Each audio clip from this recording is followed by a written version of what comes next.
नमस्कार दोस्तों, इस वक्त आप सभी का स्वागत है आपके अपने चैनल हरियाणा की ताकत पर, यानी किसान और मजदूर की ताकत पर। हांसी के अंदर मौजूद है भाई किसान नेता सत्यवान प्रधान अपने साथ मौजूद हैं।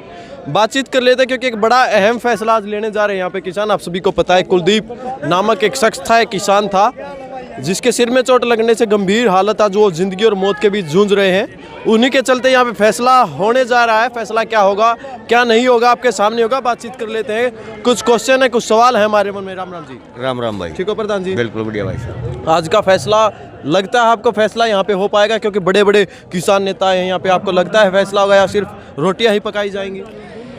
देखिए, फैसले का तो ऊपर वाले को पता है या सरकार को पता है सरकार की मंशा क्या है। सरकार बात को निमाड़ना नहीं चाहती है, सरकार दंगे करवाना चाहती है। चाहे हिसार की बात हो, चाहे करनाल की बात हो, चाहे टोहाना की बात हो, चाहे यहाँ की बात हो, सरकार हमेशा ही मतलब ये दंगे करवाना चाह रही है। सरकार की मंशा ये कभी भी कामयाब नहीं होगी क्योंकि आज प्रदेश का और देश का किसान और मजदूर ये जाग चुका है और सरकार की मंशा को भी भांप चुका है। अच्छा, लगातार कई जगह किसानों की जीत भी हुई है। 2 दिन 3 दिन धरने चले हैं लगातार। यहाँ पे आस है कुछ ऐसा होएगा कि भाई वापस हो जाएंगे मुकदमे और वो जो साथी है उसको न्याय मिल पाएगा? बिल्कुल, इसमें कोई दो राय की बात नहीं है। सरकार ने कई बार मुंह की खाई है और सरकार का एक रवैया रहा है 4-5 दिन तक लगातार ऐसे ही जनता को परेशान किया। उसके बाद सरकार ने हमेशा बयान का काम करा है और यहाँ भी सरकार 100% ब्याएगी और ये हमारी उम्मीद है। और सरकार को चेतावनी भी है कि जिस रामचंद्र जांगड़ा के गुंडों ने हमारे किसान भाई को इतनी गहरी गंभीर चोट लगाई है उस पर मुकदमा दर्ज नहीं हुआ, उल्टा हमारे किसानों के ऊपर ही मुकदमा दर्ज कर दिया, उन्हीं को गिरफ्तार किया गया। ये सरकार नहीं है। और जिस सरकार में न्याय और भाव नहीं मिलते वो सरकारें लंबे समय तक नहीं चला करते हैं। आज इस सरकार में ना किसान मजदूर को कोई भाव मिल रहा है और ना न्याय मिल रहा है, इसलिए सरकार की उल्टी गिनती शुरू हो चुकी है। अच्छा, रामचंद्र जांगड़ा जी का आपने जिक्र किया अभी, तो रामचंद्र जांगड़ा जी लगातार बयानबाजी करते रहते हैं। पहले भी उन्होंने बहुत बयान दिए हैं, माफी मांग लेते हैं। क्या ये एक आंदोलन से ध्यान भटकाने का कार्य है या फिर कुछ और ही मंशा उनके मन में? देखिए, वो तो रामचंद्र जांगड़ा को ही पता है कि उसकी मंशा क्या है, लेकिन रामचंद्र जांगड़ा कोई काबिल आदमी नहीं है।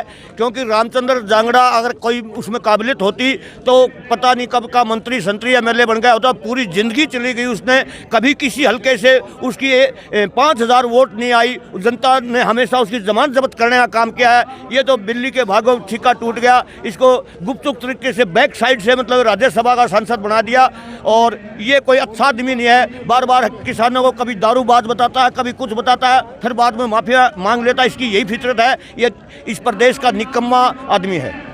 अच्छा, आंदोलन को चलते लगातार 1 साल हो जाएगा, सादत बहुत हुई है, किसानों को अभी तक मिला कुछ नहीं है, तो क्या कुछ अगली रणनीति या प्रतिक्रिया रहेगी किसानों की? अगली रणनीति ये है कि कल रोहतक में हरियाणा प्रदेश के सभी संगठनों की एक बड़ी पंचायत हुई थी और उसमें हमारे लोगों ने ये फैसला ले लिया है कि हम कब तक बैठेंगे, कितने किसानों को शहीद करवाएंगे।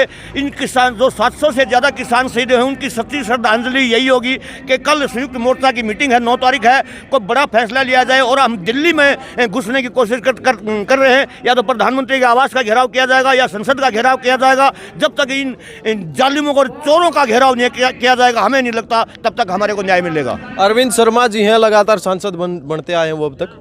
हालांकि अलग पार्टी है वो, कोई पार्टी का नाता नहीं है। आपका भी किसानों का ये कहना है लगातार।